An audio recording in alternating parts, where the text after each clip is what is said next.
welcome back to Copper Comics. Right, so today's video for the spooky month of October, I'm going to go through every single horror comic in my collection, why I love them, what kind of horror it is, because there are different types. There's like body horror, there's like zombies and stuff. There's a lot of different types. I'm going to go over each of them. As you can see on my shelf behind me, a lot of my bookshelf is empty because I read a lot of horror comics. I hate horror movies, but Halloween's always been my favourite holiday, and in comics I just feel like horror works a lot better for me. So yeah, let's get started.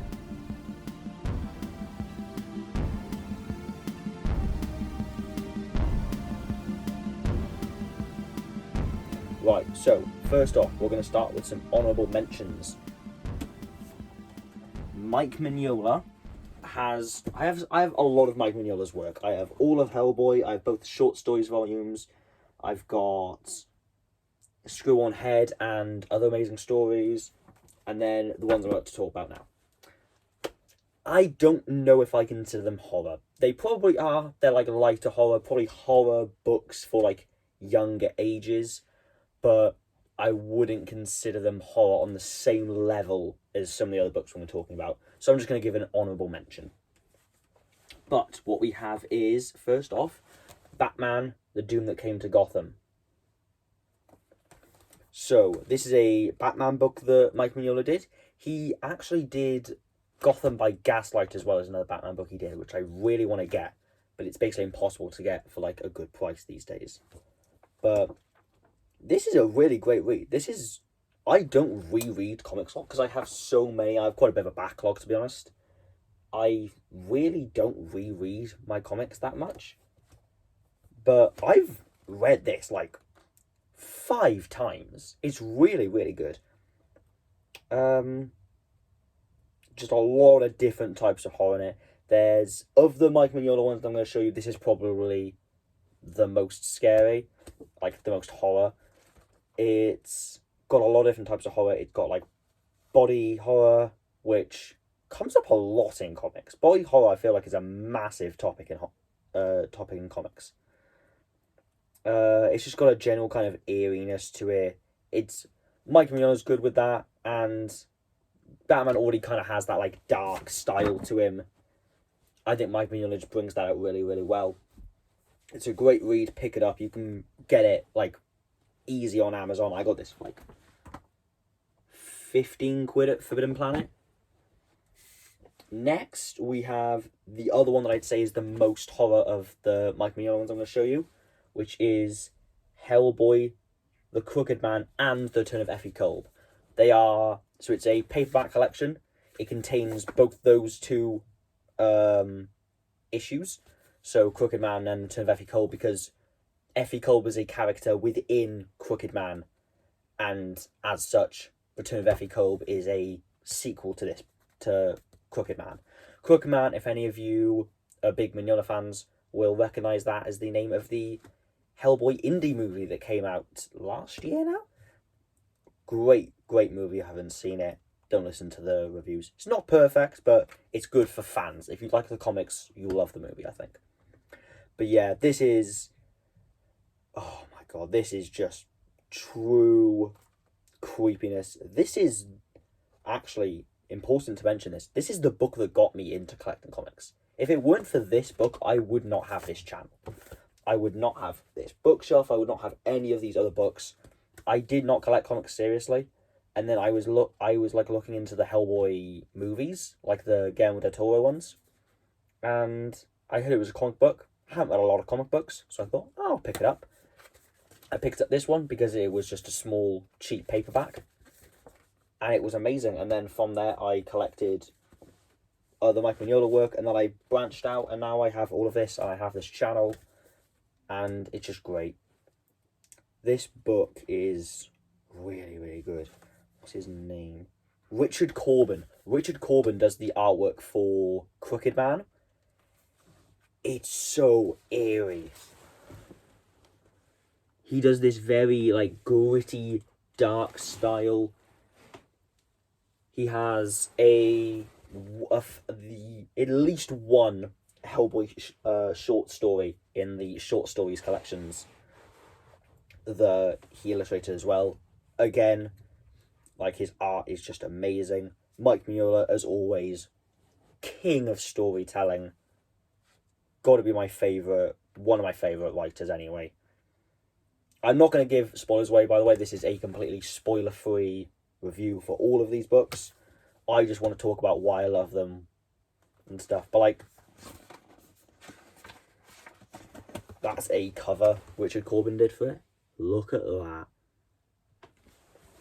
It kind of, the horror aspects on this kind of focus on, like, greed, just kind of basic, like, witches and demons type of horror, but in like the Appalachian Mountains, in like that kind of setting, they're like hillbillies and stuff. It's a really, really good book. I'm glad that this was kind of like my introduction to properly getting into comics. And then The Return of Effie Kolb is really, really good as well. I quite like it. There's a character in this that kind of hints to like something else that I think was like a spin-off series. I can't remember. But yeah, definitely read this. The guy who did the art for the Return of Effie Kolb is Zach Howard. Really, really good art. I've not seen him, I've not heard of him in any other, like, books or whatever. I've not seen his art anywhere else. But it's really, really good in this. It takes place, like, ages after Crooked Man, because Hellboy ages differently. He was born, and then by the time he was like 15, he looked like a 30, 40-year-old man, and then he just kind of remains at that state throughout the books. So there's stories of him in like the 50s, and he looks the same as he does now in present day, and it's kind of weird. So we get to see the characters that appeared in Crooked Man. We get to see in Effie Kolb, they're way older. We get to see like how they've changed. It's only like one or two characters that return. You don't need to have read Crooked Man to read Effie Kolb, basically. But yeah, continuing with the Mike Mignola honourable mentions, we have Witchfinder, book 1 and 2. I'd say these probably are the least horror ones that I'm going to show, even including the other Mike Mignola ones. Like, they have creepy parts to them. Like, its name's Witchfinder. It's about a guy who is like a paranormal detective, John Constantine type character, but nicer. Not quite as rude as John. And yeah, he kills witches, kills demons, hunts them. There's a really, really good story in the first book where he goes to America in like the Wild West. It's really good because these books take place in like the 1800s. It's really, really good. Give those a read if you want to read some amazing Mike Mignola work. They're not illustrated by him, I will warn you of that. Unfortunately, we do not get amazing Mignola drawings in these books. But with that, we are now on to the real horror comics. Let's go. So, I'm going to start off with... Right, we'll start off with this. Sandman. But Sandman is not a horror series. It is not... I would not pitch it to someone saying, if you like horror, read Sandman. I would not say, if you don't like horror, don't read Sandman. But there are horror stories in it, specifically the ones I have here. So, first and foremost, probably my favourite of the paperback collections is A Game of You, book 5. This is amazing. This is all like... We're in the other ones. It kind of more littler stories that then branch into one overarching thing. This is all just one big story. So we see consistent characters all the way throughout. It's not just Sandman and then a few recurrings. We consistently stay with one group of people. They're actually, most of them are characters that we've seen in the first two books that return. But it's all about, it takes place in like someone's, not dreams, well, it is their dreams. It's like their mental state. Basically, someone gets put to sleep, and then most of the book takes place within their dreams. There's some really like freaky parts to it. It's kind of a twist on like the fairy tale genre, like magical world. It's really dark, as is all of Sandman. But I really, really enjoyed this. I definitely say that's a good horror comic that I have, and I'd recommend to people. And then we have Doll's House.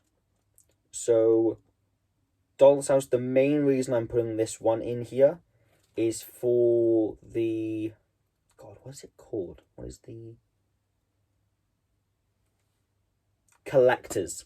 Collectors is a story in this. If you've watched the Sandman TV show, you will know Collectors are the group of murderers and serial killers that get together and have a convention every year, and they disguise it by instead of saying they're serial killers, they describe it as being a cereal convention, like Kellogg's cereal.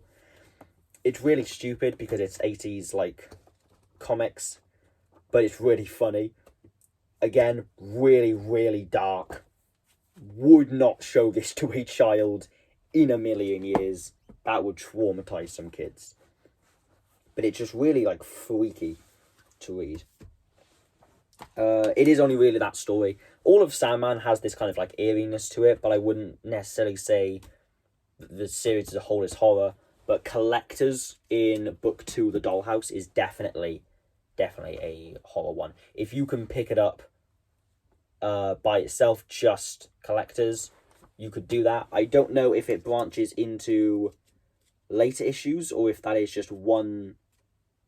I don't believe it's just one story. I think that is branched across multiple issues, maybe like 2 or 3. But it's got one of my favourite Sandman characters in it. It's got Corinthian, who is just this like charming... He kind of looks like John Constantine. He's like this charming nightmare that Morpheus Dream made. And he's a serial killer. That's why he goes to the serial killer convention. That's why he's in that story. And he doesn't have eyes. He has like empty sockets, but then there's like teeth in his eye sockets. And he like takes people's eyes out after he kills them and then puts them in. It's really, really freaky. But it's so good to read. Neil Gaiman is just an absolute legend. Like, he's not a good guy, really. But, like, his writing, you can't put down at all. Then, we have Book 1. Preludes and Nocturnes. This is probably the least horror of the Sandman ones I'm showing. It's not that horror-y. Probably the most horror one I'd say is Dream a Little Dream of Me, which is a John Constantine story in Sandman. He meets up with John Constantine to help get his bag of like sand back, and then also after that one he goes to hell, which is A Hope in Hell. If you've seen the Sandman TV show, this is the comic book version of when he goes to hell and he plays the oldest game with Satan. It's really, really good. It plays out just as, if not better, in the comics. And then right at the end, there is... I think this is probably the most disturbing thing I've ever read or watched. Again, if you've read the comics, you probably know what I'm on about. This is 24 Hours. I genuinely struggled to watch the Sandman TV show episode of this. It's the second to last episode in the first season, but it's really the last episode, because the last episode is the actual last episode is two stories which are completely disconnected. They're just ripped out of the comics with zero context. They're really good, and they don't need the context. It's specifically chosen. You don't really need context for them. But it's not linked to the rest of the story of the season, basically. Whereas this is like the culmination of everything else that's happened in the season. But basically, this guy has taken Sandman's like ruby, which I believe gives him the ability to like basically make stuff from dreams and like make dreams real. But this guy uses it for evil, and he goes into a diner and he like learns all these things about the different people in there, and he manipulates their dreams and like their desires and stuff, and it is horrifying, and they slowly start to go insane. Like, stuff is happening, we can see on the TV in the diner that like this is happening everywhere in the world. He's using this ruby to do it everywhere in the world, but we mainly see it from the perspective of these people in the diner. And it just shows like people's true like desires and deep down intention and stuff. But then it asks the question like, is this really what they wanted? Or was this just, is the bad guy lying to himself? Is he saying, no, this is what they wanted, doing this, making them do all these horrible, disgusting things? They like hurt each other, they hurt themselves, they just go off the rails crazy. It's really, really disturbing to see. I would argue that the comic version is more disturbing than the TV show version. But I, for some reason, find it easy to get through the comic versions of stuff. But that is The Sandman. So just again, that is Book 1, Preludes and Nocturnes, Book 2, The Doll's House, and Book 5, A Game of You, which I specifically think are really good horror stories. What should we move on to next? I think I'm going to go for this. Why? The Walking Dead. I only have the first compendium. I'm getting the second one soon. I'm going to be getting it for Christmas, hopefully. Oh, that's upside down. There's the normal. It is a chunky book. This is one of the biggest books I have. This is like upwards of 1,000 pages. Obviously, zombies, classic horror monster, classic just horror elements. But honestly, most of like the horror aspects of this, as in like what happens a lot in comics with and like media and stuff with horror, is in good media at least, is it's not really the monsters themselves that are the horrifying part. It's kind of these people and how their hopes are destroyed and how their lives are ruined and things they do to each other in desperation just to keep on living or surviving. They're barely living at this point. And like the sacrifices they have to make for each other. I was originally turned off from this book because it is in black and white. I will never doubt a black and white comic book again in my entire life, purely because of how good this was. It does not need colour. I don't know if they're ever going to do a coloured version. They went back and did Bone coloured. I've not read Bone yet, but I know they went back and recoloured that afterwards. A lot of people say the black and white version is better. I hope they don't colour it. Personally, I think colouring The Walking Dead kind of takes away from the misery of it all. It is just such a miserable... It is a good story, but the characters and the things that happen to them is so sad and miserable. I feel like just constantly having this grey, monotone colour palette just works so well for it. I'm just going to show you a quick snippet of the art here. Absolutely gorgeous. Do not let the colour turn away from you. If you've watched the TV show and you didn't like it, don't let that turn you away from it, because the TV show famously took a lot of creative liberties. As for the artists, there are two. So there was Tony Moore, who did chapter 1 in this book, and then after that, So this is Tony Moore. And then chapters 2 to 8 are Charlie Adlard, which is this, what I showed you before. I didn't really notice the difference, to be honest. I don't know why. I felt like it just got slightly less, or less detailed, less like crowded in each thing. But like the character designs stay pretty much identical, which is really good because I don't like when like stories change over artists and then everything looks different. I have to relearn what all the characters are. There are so many characters in this. You will struggle to know all of them. There are a lot of ones that look similar. There are a lot of ones that look like act similar. A lot of the time they'll like refer to someone off panel. They'll be like Dale this or Dale that. It took me like 5 issues to figure out who Dale was, because there's like 2 guys that look like they could be Dales, and every time that someone was talking to Dale, both of them were on the page. It was so confusing, but the story is amazing. It's a great horror story. It's probably not as horror as some of these others. It's not like marketed as a horror book really, but it is, I find it horrifying, both in the zombie aspect and the humanity aspect of it. Later in the book, you see some absolutely heinous, diabolical things happen that are done by the people. And honestly,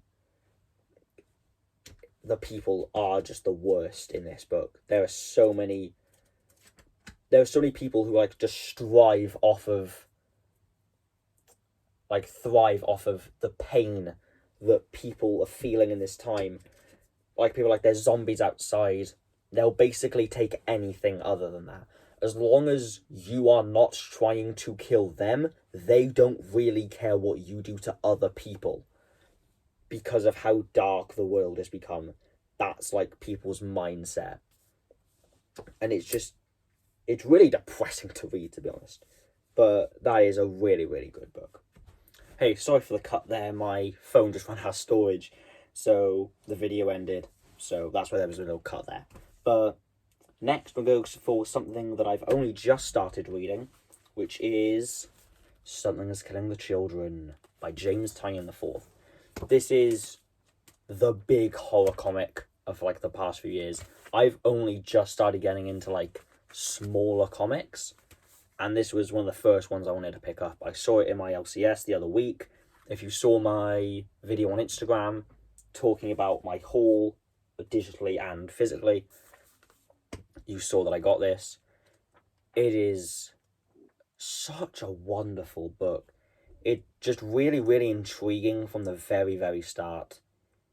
The monsters in this are just, they're so grotesque and like, so this isn't spoilers, but basically the main character, along with children, are the only ones who can see the monsters. No one else, none of the parents, none of the other adults in the town, none of them can see the monsters.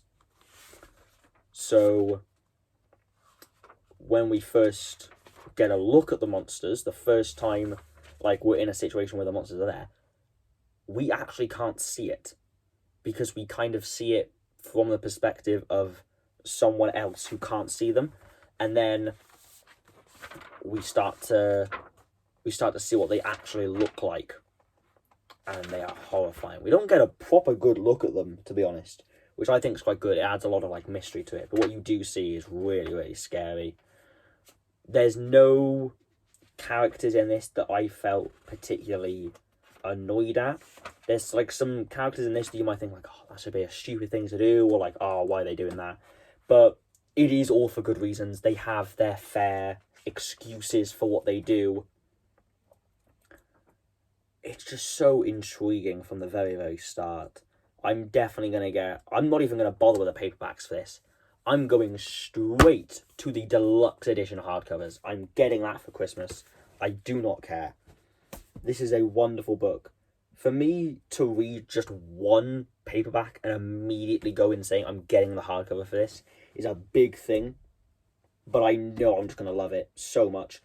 Werther Dell'Edera with the art, gorgeous, gorgeous. I can't talk about this book and not show you the art. I'm gonna try and find a page that isn't spoilers. Right here, this is our introduction to the main character. Look at that. So this is after she's killed a monster. We don't get to see the monster. This is like she's in a different place. She just killed a monster, and then she comes to the main town where the story takes place, and like meets with the other characters we've already been introduced to, and the like book probably kicks off then. But I just want to show you a little page there. It wasn't like spoilery. So yeah, Something's Killing the Children, James Tynion IV, and Werther Dell'Edera. Now, I'm gonna go for the first horror comic that I like, proper horror comic. I'm not counting the honorable mentions I talked about earlier. First proper horror comic that I read. Swamp Thing by Alan Moore. I got this purely because I wanted to get the Hellblazer books, which we will talk about in a minute. I wanted to get Hellblazer by Jamie Delano. I was doing some research. I found out that John Constantine was actually created by Alan Moore, which I didn't know. And he made his first appearance in here. I'm going to see very quick if I can actually find that. I believe it's the second book of this he makes his first appearance in. But like, whereas some of the others I've been saying like, oh, I don't know if I consider this a real horror or if like it's really horrifying, really. No, this is a horror comic. Like, it literally, the Swamp Thing as a character spawned from a horror anthology series where every issue was a different horror creature, like horror story. It spawned from that, and people liked it so much, and the guys who created it liked it so much, they ended up making a series for it. Here we go. Swamp Thing issue 37. Yep, there is the cover for it. This is a grail for me, by the way. I really want to get Swamp Thing issue 37. If I can get that one day, I might actually cry of happiness. First appearance of John Constantine. And there he is on the second page. That right there is good old John Constantine. Just a wonderful book, man. They're all so good, all of these books. So, yeah. Written by Alan Moore. The art is mainly done by Steve Bichette and John Tosselman. But later on, they were like the odd other artists, but those are the main ones. It was just a wonderful book to read through. The wonderful series. It's gotta be top 5 for me. If you watched my video, I went through my favourite comic book video, my absolute favourite comic books. Go back and watch that if you haven't already. This is definitely in that video, I know it is. It's so good. But, yeah, proper horror comic. All different types. Obviously, it being Swamp Thing. Bit of body horror in there. Bit of the American Gothic. So when basically Swamp Thing comes into the story because there's all these weird things happening. The world seems to be getting darker. These monsters and like odd events keep occurring. So he goes and he hears about Swamp Thing and he goes and sees him. And he basically sends Swamp Thing out on missions for a few issues, or like every odd issue. And gets him to like sort something out. Like in one, there's a werewolf, which is, oh my god, it's one of the best stories I've ever read in my life. I believe the one with the werewolf is called American Gothic, but it's about a werewolf. It's really about like how like women are like treated and stuff, like misogyny and stuff in like the 1980s, which is when this book came out. Just amazing, amazing stuff. There's another one where it's like underwater vampires, which is just beautiful. I don't know for a fact, I haven't read it, but I believe the original Swamp Thing run before Alan Moore took over, Swamp Thing actually dealt with those underwater vampires before, and then he goes back and gets them again. I believe they do allude to it in the book. He's like, I thought I already dealt with those guys before, whatever. But when John Constantine gets into this, it really kicks off. But it's good throughout. There's a part where he travels to hell to get his girlfriend back. Honest, this has to be one of the best pieces of media I've ever consumed. It's so good. Definitely go read it. Saga of the Swamp Thing by Alan Moore. Get the box set. Just do it. Just get the box set, man. And then, yeah, we'll do it now. This is the last one. Last one now. Hellblazer, Volume 1 and Volume 2 by Jamie Delano. Most of this is Jamie Delano. A lot of stories in this are not Jamie Delano. There's like a Neil Gaiman story which is really, really good. But this is true horror. This is horrifying. Again, spin-off of Swamp Thing. People would like John Constantine in Saga of the Swamp Thing. Wanted more of him. Great. Put Jamie Delano on it, and they gave us Hellblazer, and he is my favourite character of all time. This is my favourite book that I've ever read. I feel like I said this all the time. This is my absolute number one favourite piece of media I've ever consumed in my life. It is gorgeous. Back to front, every single story is perfect. I hate the word perfect, but I can't think of another way to describe this. This is drifting from my memory any examples from the first book, because I've not read it in a bit, but I'm going to go over some ones, because I'm reading through it now, I'm not even finished with it. Some really, really good ones in book 2. So there's the Neil Gaiman story I think it's called Hold Me. Don't quote me on that. And I'll just go to the table of contents. Have a little look through the table of contents, see. Yeah, Hold Me by Neil Gaiman. Really, really good. How I Learned to Love the Bomb, talking about like nuclear sites and like Americans like putting all their nuclear sites over in the UK back in like the 80s. Again, Swamp Thing and Constantine, very, very political, topical comics. The Family Man. So basically, the very first story in this is Larger Than Life, which is where John goes, sees a friend who sells information to people. He's a bit theatrical, and basically he starts going a bit crazy. Well, at least John thinks he's just crazy. He keeps like meeting book characters. He meets Sherlock Holmes. He meets people from like pieces of literature and like stories and stuff. And then John goes out with him, he's talking to him about it, and they keep coming across characters, and the guy is like going insane basically. But it is real, but it is driving him insane. And then we basically find out that in Family Man that he sold information about where certain like family groups of families lived to a serial killer called the Family Man, who goes out and for whatever reason his target is to murder families. Sometimes he leaves the father alive, sometimes he doesn't, but he always kills the wife and the children every single time. And then they go off. They don't talk about it for a few issues, and then they go back to it. And it is probably the highlight of this book.